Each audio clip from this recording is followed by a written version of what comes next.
La découverte du tombeau de Toutankhamon est l'une des plus importantes trouvailles archéologiques du XXe siècle.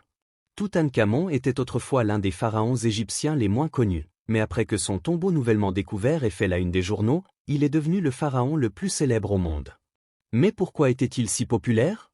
Et comment ce tombeau perdu a-t-il été retrouvé en premier lieu? Eh bien, aujourd'hui, nous allons creuser un peu plus en profondeur sur la recherche du tombeau du roi Toutankhamon. Avant de commencer les fouilles, assurez-vous de vous abonner à la chaîne Histoire en pixels et laisser un commentaire. Pour nous dire quels autres mystères historiques vous aimeriez voir déterrés. Très bien. Si vous connaissez la chanson de Steve Martin, il est temps de commencer à chanter en chœur.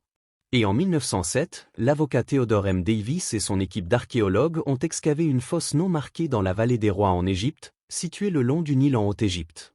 La vallée des Rois était le site funéraire de la plupart des pharaons d'environ 1540 à 1075 avant notre ère, il n'était donc pas anormal de trouver d'anciens artefacts enterrés là. Dans ce cas, Davis était plutôt déçu par ces découvertes, qui comprenaient des draps de lin, de la sciure de bois, de l'argile non cuite et des seaux de boue brisés. Cependant, plusieurs des draps de lin et des seaux de boue portaient le nom du roi Toutankhamon inscrit dessus. Apparemment, sa mère a écrit son nom sur tous ses vêtements. 2 ans plus tard, l'équipe de Davis a poursuivi ses recherches et est tombée sur une autre découverte importante, une chambre inachevée contenant une feuille d'or avec le nom de Toutankhamon dessus. Davis a conclu que la structure peu impressionnante était le tombeau du pharaon peu connu et a officiellement déclaré la vallée des rois. Épuisé, bien sûr, Davis avait tort. Le vrai tombeau ne serait pas découvert avant 13 ans plus tard. À quelques mètres seulement de la fosse qu'ils ont excavée en 1907. Bien joué, Teddy, côté vérification du travail. En 1899, l'archéologue britannique Howard Carter a été nommé inspecteur des monuments de Haute-Égypte pour le service des antiquités égyptiennes. Un titre impressionnant, mais moins accrocheur que Tomb Raider. Carter a perfectionné ses compétences auprès d'égyptologues de renom et a supervisé plusieurs expéditions, y compris les premiers travaux du vieux Terry Davis. Il a démissionné du service en 1904, mais 3 ans plus tard, l'appel à l'aventure s'est avéré trop fort car il est entré au service de George Edward Stanhope Morley, New Herbert, le 5e comte de Carnarvon. Ça, c'est un titre impressionnant. Historiquement parlant, plus il faut de temps pour dire le nom d'une personne, plus elle est estimée. Financé par Lord Carnarvon, Carter allait terminer ce que Davis avait commencé dans la vallée des Rois en plus d'une décennie de fouilles.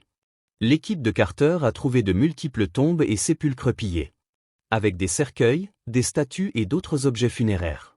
Cependant, leur plus grande découverte a eu lieu en novembre 1922, juste après avoir été informés que Carnarvon allait retirer leur financement. On imagine Carter ajouter « travaille bien sous pression » à son CV. Peu de temps après, les fonds diminuant, Carter et son équipe sont retournés sur le site d'une fouille près du tombeau de Ramsès VI. Au matin du 4 novembre 1922. Ils ont commencé à déblayer une poignée d'anciennes cabanes d'ouvriers et l'un des porteurs d'eau a involontairement mis au jour le début d'un escalier. Après quelques recherches, l'équipe de Carter s'est rendu compte que le terminus de l'escalier était un tombeau situé sous celui de Ramsès VI. L'entrée du tombeau et ses sceaux semblaient intacts, ces derniers indiquant que le tombeau appartenait à quelqu'un de haut rang. Carter a envoyé un message à Lord Carnarvon, qui a fait le voyage d'Angleterre en Égypte avec sa fille, Lady Evelyn Herbert. Pendant les 3 semaines qu'il leur a fallu pour arriver, Carter et son équipe ont déblayé autant de débris que possible, révélant 16 marches. Et une empreinte sur la porte qui disait Toutankhamon. Il était également évident que le tombeau avait été ouvert et refermé au moins 2 fois, indiquant qu'il avait peut-être été utilisé plus d'une fois, ou que les momies sont réelles. Le 20 novembre 1922, Lord Carnarvon et sa fille sont arrivés au Caire. 6 jours plus tard, ils ont finalement ouvert la porte de la chambre funéraire principale. Selon les mots de Carter, alors que nos yeux s'habituaient au scintillement de la lumière, l'intérieur de la chambre se profilait progressivement devant nous avec son étrange et merveilleux mélange d'objets extraordinaires et magnifiques entassés les uns sur les autres. Nos sensations et notre étonnement sont difficiles à décrire, car une meilleure lumière nous a révélé la merveilleuse collection de trésors difficiles à décrire. Vous avez fait du bon travail, Carter. Une fois à l'intérieur du tombeau du roi Toutankhamon, l'équipe a commencé ce qui allait devenir une fouille de 8 ans. Ils ont découvert que le site funéraire était composé de nombreuses sections, un foyer, une antichambre, une chambre funéraire avec un trésor et une annexe supplémentaire, tandis que l'antichambre et l'annexe avaient été largement saccagées. Il y avait encore beaucoup de butin dans le tombeau de Toutankhamon. Les objets que Carter et son équipe y ont trouvés étaient importants car ils étaient intacts plutôt qu'en fragments, ce qui les rendait plus représentatifs d'une sépulture royale. Dépourvus des questions persistantes, de la confusion et des spéculations qui accompagnaient de nombreuses fouilles.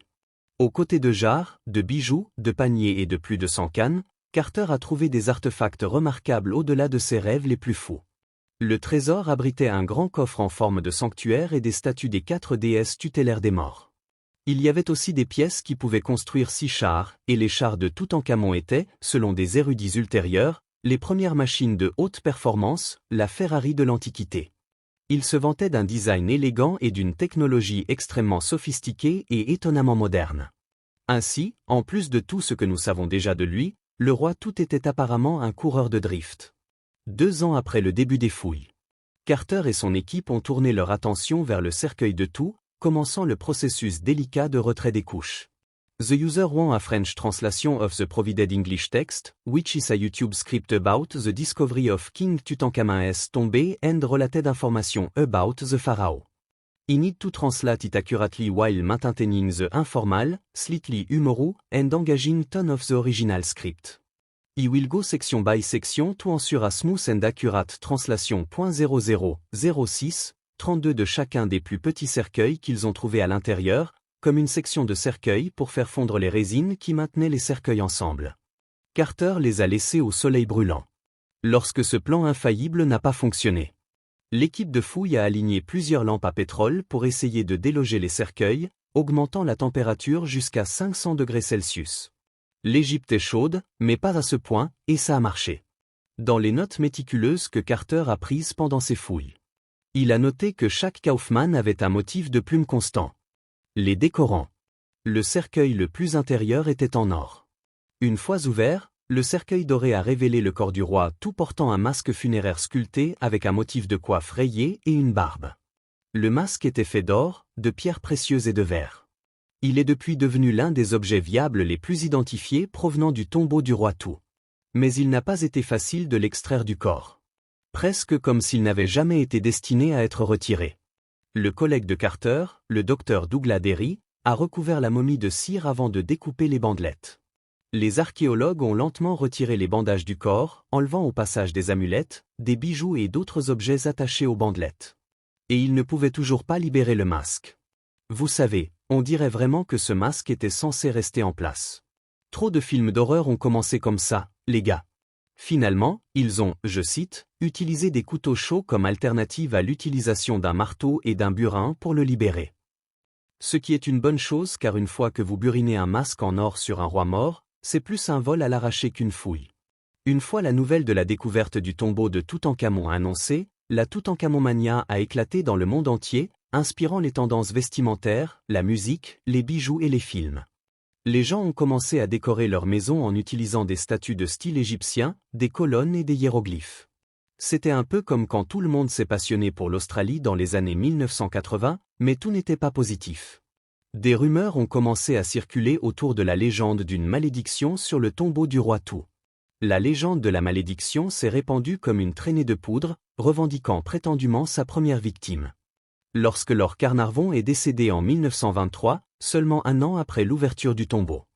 Gardez à l'esprit qu'il est possible que la malédiction ait été inventée par Howard Carter lui-même pour essayer de tenir à distance les médias indisciplinés et les spectateurs. Mais peu importe comment les rumeurs ont commencé, les gens réclamaient d'en savoir plus sur le roi nouvellement dévoilé. Lors de l'autopsie initiale du corps en 1925, les chercheurs ont déterminé que Toutankhamon avait entre 17 et 20 ans lorsqu'il est décédé. Et des érudits ultérieurs ont pu préciser plus précisément à 19 ans. Alors qu'on pensait à l'origine qu'il mesurait environ 1,68 m. Cela a été révisé plus tard à 1,80 m, bien que son corps était assez frêle. Donc, peut-être que vous le feriez jouer comme ailier remplaçant, mais il ne sera titulaire de sitôt. L'apparence physique du roi Tout comprenait un pied-botte, une maladie osseuse et une fente palatine, probablement tous dus à la consanguinité, car sa mère et son père étaient frères et sœurs germains, ce qui était assez courant dans les dynasties royales pendant toute sa vie. Tout a probablement souffert, a toujours boité et a été forcé d'utiliser l'une des 130 cannes trouvées dans son tombeau. Vraisemblablement des cadeaux de sa sœur, de sa mère et de son frère-père. La véritable intrigue autour du jeune pharaon, cependant, concerne la façon dont il a péri. Un scanner de 2005 a montré aux chercheurs que le roi Tout avait une infection dans son corps, quelque chose qui est peut-être survenu en conjonction avec une jambe cassée qu'il a subie peu avant sa mort. Des tests ADN en 2010 avancent une autre théorie. Toutankhamon avait la malaria, ce qui a peut-être fait des ravages particuliers sur lui en raison d'un système immunitaire affaibli. Même si les scanners et l'ADN ont offert une certaine clarté sur la vie et la mort de Toutankhamon, il y a encore peu d'informations définitives sur le pharaon. Cela ne fait qu'ajouter à l'énigme fascinante du roi Tout, qui se manifeste par des centaines de milliers de touristes visitant son tombeau. Depuis qu'il a été ouvert au public. Mais ce n'est qu'en 2009 que des archéologues et des restaurateurs ont uni leurs forces pour tenter de conserver le dernier lieu de repos des pharaons. Le ministère égyptien des Antiquités et le Getty Conservation Institute ont passé 10 ans à atténuer les dommages causés par des années d'activité touristique, à enlever la poussière et à traiter les murs peints. Le grand musée égyptien devrait ouvrir bientôt et abritera tous les artefacts provenant du tombeau du roi Tout. Le musée, annoncé en 1992, a coûté plus d'1 milliard de dollars et abritera également des objets relocalisés provenant d'autres musées et installations de stockage à travers l'Égypte. Les efforts récents pour préserver et exposer ces importantes découvertes historiques se traduiront presque certainement par un intérêt continu pour le roi Toutankhamon et la culture égyptienne antique. Espérons qu'au fil des années, nous éluciderons davantage de mystères liés au jeune pharaon et à ses ancêtres. Quelqu'un a appelé Brendan Fraser. Alors, qu'en pensez-vous? Quel objet du tombeau du roi Tout trouvez-vous le plus intéressant? Faites-le nous savoir dans les commentaires ci-dessous. Et après cela, assurez-vous de regarder certaines de ces autres vidéos de notre chaîne Histoire en pixels.